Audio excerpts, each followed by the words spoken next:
लेकर जो है क्या कोई मंथन हुआ है या केंद्र से किसी मंत्री से या ऑफिशियल से बातचीत हुई है? देखो, कल मैं दिल्ली गया था और हमारे संगठन की मीटिंग थी। संगठन की मीटिंग के बाद मैं देश के पूर्व वित्त मंत्री पी चिदम्बरम जी से मिला और पी चिदम्बरम जी से मैंने चर्चा की।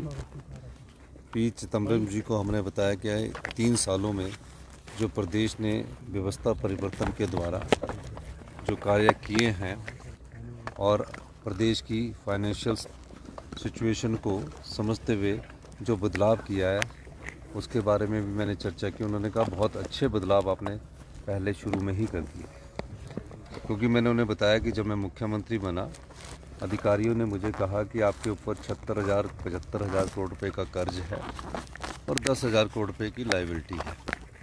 इन सब लायबिलिटी के बावजूद हमने जो हमारा स्ट्रक्चर है हमारे सरकार का उसमें बहुत रिफॉर्म्स किए, बहुत नियम बदले, बहुत कानून बदले और बहुत व्यवस्था परिवर्तन के द्वारा हमने नए नियमों के द्वारा 3600 करोड़ रुपए का जो पैसा जनता का था वो बहा दिया जाता था, उसको रोके भ्रष्टाचार के चोर तपाजे से जो बहा दिया जाता था, उससे वो खुश भी हुए। फिर मेरी आरडीजी के बारे में चर्चा हुई। उन्होंने कहा कि आरडीजी संविधान के आर्टिकल 271(5) द्वारा दिया गया एक अधिकार है और इसमें हिल स्टेट और छोटे स्टेटों का मैं भी वित्त मंत्री रहा हूँ, हमेशा ख्याल रखा जाता रहा है और उन बड़े राज्यों का भी ख्याल रखा जाता है जिनका इनकम और एक्सपेंडिचर का जो घाटा होता है उनका भी ख्याल रखा जाता है। तो बड़े हैरानी की बात है कि आरडीजी जो संविधान के अधिकार द्वारा दी गई है उसे 17 राज्यों के नाम पर बंद कर दिया गया। अगर बंद करना ही था तो हिल स्टेट्स और हिमाचल नॉर्थ ईस्ट स्टेटों के रूम में बंद नहीं करना चाहिए था। इसकी पूरी डिटेल मुझे दीजिए और इस पूरी डिटेल के बारे में मैं आगे बात करूंगा। दूसरा बात ये थी कि मैंने बताया कि हमने किस प्रकार स्कूलों का मर्जर किया, किस प्रकार हमारे जो ब्यूरोक्रेटिक लेवल पर कई बड़ी पोस्टें हुआ करती थी, जैसे फॉरेस्ट में आईएफएस की 110 पोस्टें हुआ करती थी, हमने उसको कट करके 86 पोस्टें किया। आईपीएस और आईएएस के कैडर को हमने कम किया। ऊपर जो स्ट्रक्चर था सरकार का वो बहुत बड़ा हो चुका था, उनको हमने कम किया और नीचे जो काम करने वाले हमारे कर्मचारी अधिकारी हैं उनको हमने ज़्यादा बढ़ावा दिया। उसका भी उन्होंने प्रशंसा की और हमने कहा कि हमने कॉस्ट एडिटिंग की। कॉस्ट एडिटिंग का मतलब हुआ कि जो चीज़ें आपकी बहुत ज़्यादा रेट पर जाती थी उनको कम किया और इस प्रकार 3800 करोड़ रुपये का हमने 3 साल में अधिक राजस्व कमाया। तो उन्होंने हमारी बात को सुना भी और आरडीजी के मामले में हमें और आने वाले समय में हम कैसे आगे बढ़ेंगे उसमें उन्होंने हमें सुझाव देने का भी कहा है। केंद्र के समक्ष आप मुद्दा रखेंगे, किससे मुलाकात मैं नड्डा करेंगे? जी से कल टाइम लिया, पर कल पार्लियामेंट थी, नड्डा जी भी शाम को पार्लियामेंट जब होती है तो लेट तक चलती है तो समय नहीं मिल सका। तो आने वाले समय में मैं नड्डा जी से भी इस मामले में बात करूँगा।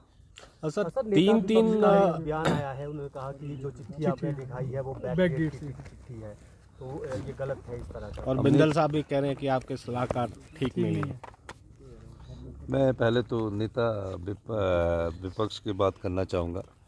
वो विपक्ष के नेता है, पूर्व मुख्यमंत्री, हमारे लिए वो भी आदरणीय है। हमें क्यों झूठ बोलना था, पहली तो बात है। झूठ तो आपने बोला, आप देहरा में गए, वहाँ कहा कि मुझे कोई चिट्ठी प्राप्त नहीं हुई। अगले दिन आकर आपने क्या बोला कि मुझे वित्त सचिव की तरफ से चिट्ठी प्राप्त की हुई। आपकी मीडिया चैनल में चला ना, मैं तो उसमें देखा। और उसके बाद बोला, वित्त सचिव के बाद बोला कि ये चिट्ठी देने की क्या बात थी, आप मुझे वैसे बुला लेते। जब प्लानिंग की मीटिंग में आपके सारे विधायकों को बोला मैंने कि आपने कल बैठक में आना है, ये हिमाचल हित की बात है, सरकार किसी की भी हो, हिमाचल हित की बात है, तो हिमाचल हित में आपको आना चाहिए। तो उन्हें ये चीज़ पच नहीं रही है और मैं ये कहूँगा कि मुझ पर दोषारोपण करने की जगह आप केंद्र में अपने देश के प्रधानमंत्री से मिलने जाइए, क्योंकि हमारे साथ तो वो जाना नहीं चाहते मुझे लगता है। आप खुद जाइए, सभी एमएलओ को लेके जाइए और हिमाचल का जो अधिकार है जो छीना गया है, हर साल 10,000 करोड़ रुपए का, 8 से 10,000 करोड़ रुपए का जो नुकसान प्रदेश को होगा 2026 से लेकर 31 तक, 10-10 हज़ार करोड़ रुपए का नुकसान होगा, वो प्रदेश की आर्थिकी में कहीं ना कहीं कमी लाएगा। हमारे तो हमने तो और जो ये कहते हैं कि प्रदेश को आत्मनिर्भर बनाने की जो बात कह रहे थे, तो मैं ये कहना चाहता हूँ कि प्रदेश तो आत्मनिर्भर बनने की दिशा में बढ़ चुका है। उसका इससे बड़ा उदाहरण क्या होगा कि आपके समय 5 वर्ष जब आप मुख्यमंत्री रहे, 54,200 कुछ करोड़ रुपया RDG आई।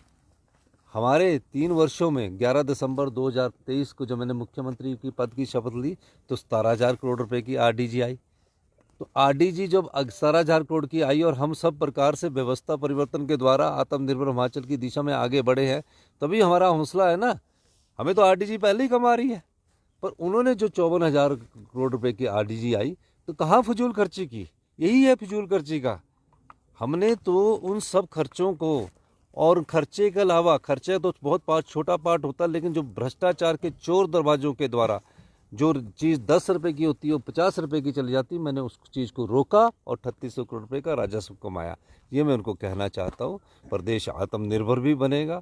और मैं ये भी कहना चाहता हूँ कि हमारी सरकार किसी भी नौकरी जो है उन पोस्टों को ख़त्म नहीं करेगी, और आने वाले समय में युवाओं को रोजगार के अवसर जो 54,000 करोड़ RDG लेते थे उनसे ज़्यादा इन 5 सालों में हम अर्जित करेंगे।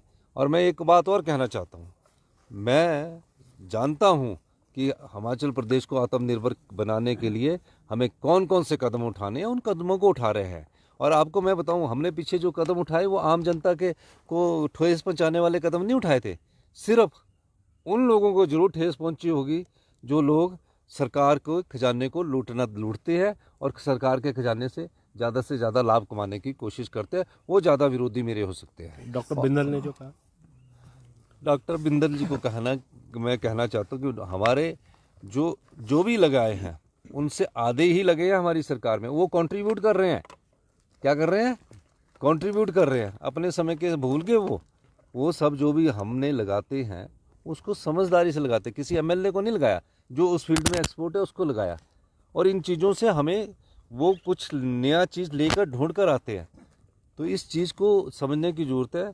आप हम पर आरोप मत लगाओ। जो 54,000 फजूल खर्ची आपने की, जिसमें आपने जनमंच किया, जिसमें अफसरों को विजित किया जाता, करोड़ों रुपए के आपने खाना खिला दिया है ना, और सब चीज़ों में जो उन्होंने किया उस चीज़ को देखो। और आप पत्रकार, आप ही तुलना करो हमारे 3 साल में कि हमें 3 गुना रकम कम मिली RDG की केंद्र सरकार से। RDG एक अधिकार है, सेंटर और स्टेट के जो टैक्सेस कलेक्ट होते हैं उसका डिस्ट्रीब्यूशन है। यानी कि राज्य से, हिमाचल प्रदेश से जो टैक्स कलेक्ट होगा उसका 41% वो RDG के रूप में सभी राज्यों का वो उसमें देते हैं। आपको 54,000 करोड़ मिले, हमको 17,000 करोड़ मिले, 3 गुना कम मिले, आपको 3 गुना ज़्यादा मिले। फिर भी आपने सरकारी कर्मचारियों का एरियर नहीं दिया, 6th पे कमीशन का एरियर नहीं दिया। और जो 75,000 करोड़ का कर्ज था, अगर उस कर्ज में वो 20,000 करोड़ रुपया कम कर देते तो आज हमें कर्ज चुकाने के लिए कर्ज ना लेना पड़ता। हम तो वो भी कर रहे हैं। हम सिर्फ अब 10,000 करोड़ लोन ले रहे हैं और वापस कितना कर रहे हैं? 13,000 करोड़ रुपया, वो भी बजट से कर रहे हैं। प्रदेश में व्यवस्था परिवर्तन के द्वारा नीतिगत बदलाव किया गया है। हिमाचल प्रदेश आत्मनिर्भर की दिशा में आगे बढ़ेगा। पर मैं भारतीय जनता पार्टी के प्रदेशाध्यक्ष राजीव बिंदल जी को, जयराम ठाकुर जी को कहना चाहता हूँ, मुझे कोसने की बजाय आप प्रदेश के हित के लिए दिल्ली में जाकर मिलिए और अनुरोध कीजिए कि RDG सरकार को मिलनी चाहिए। और हम तो बगैर RDG के भी चला ही रहे हैं ना सरकार, इतना 17,000 में क्या है। तो इसलिए इन लोगों को सोचने की जरूरत है। सर, फौरी कदम अब आप क्या उठाएंगे? जो आर्थिक संकट है, अभी बजट भी आ रहा है। नहीं, ये जो कदम है ना, वो मैंने कड़े फैसले हमने ले लिए हुए। कड़े फैसले कब से लेने शुरू किए? ये कड़े फैसले मैंने जनवरी में से ही लेने शुरू कर दिए थे, जनवरी 2023 से। उसी समय आपने मेरा बयान सुना होगा कि प्रदेश की आर्थिक हालत ऐसी है कि हम श्रीलंका की तरह होने जा रहे हैं। सुना होगा आपने, निकालना उस बयान को। उसी समय से मैंने कड़े फैसले लिए और आज मुझे खुशी है कि 17,000 करोड़ की RD 34,000 करोड़ रुपया और 50,000 करोड़ रुपया। 16,000 करोड़ कौन सा है? जो GST कंपनसेशन के रूप में हमको आता रहा। यानी कि GST के रूप में पहले सरकार को जब हम बैट लगाते थे, एक्साइज ड्यूटी लगाते थे और GST इस देश में लागू नहीं था, तो हमें कितना आता था? 4 से 5,000 करोड़ आता था। केंद्र सरकार ने उस 4 से 5 हज़ार करोड़ रुपए के लिए ये कहा कि हम आपको जीएसटी देंगे, जीएसटी जो आपका जीएसटी वैट और एक्साइज कम होगा उसकी एवज में हम आपको कंपनसेशन सेस देंगे। 3200 करोड़ रुपया उन्होंने हर साल सेस दिया और मई 2022 में वो बंद हो गया, 5 साल में वो बंद हो गया, तो 16,000 करोड़ तो वो आ गया। तो 54 और 16,000 कितने को, 70,000 करोड़ में से अगर 40,000 करोड़ रुपया जयराम ठाकुर जी की सरकार ने लोन माफ़ किया होता तो आज हमारे पर कर्ज सिर्फ 30 से 35,000 करोड़ ही होता और जो हमारे रिसोर्सेज के अंदर हमें उसको मैनेज करने में कोई तकलीफ ना होती। सर आने वाले दिनों में सर्वदलीय बैठक बुलाएगी हमारा? देख, कल मेरे ख्याल सर्वदलीय बैठक बुलाई है। हम जनता को ये जागरूक करना चाहते हैं, ये अधिकार है जनता का। सरकार आती है, सरकार जाती है, मुख्यमंत्री आते हैं, मुख्यमंत्री जाते हैं, लेकिन जो सत्यता है उसको पहचानना चाहिए। रोज मेरे खिलाफ प्रेस कॉन्फ्रेंस करके और सोशल मीडिया में अपनी टीम ला के मुझे गाली देने से नहीं होगा हित।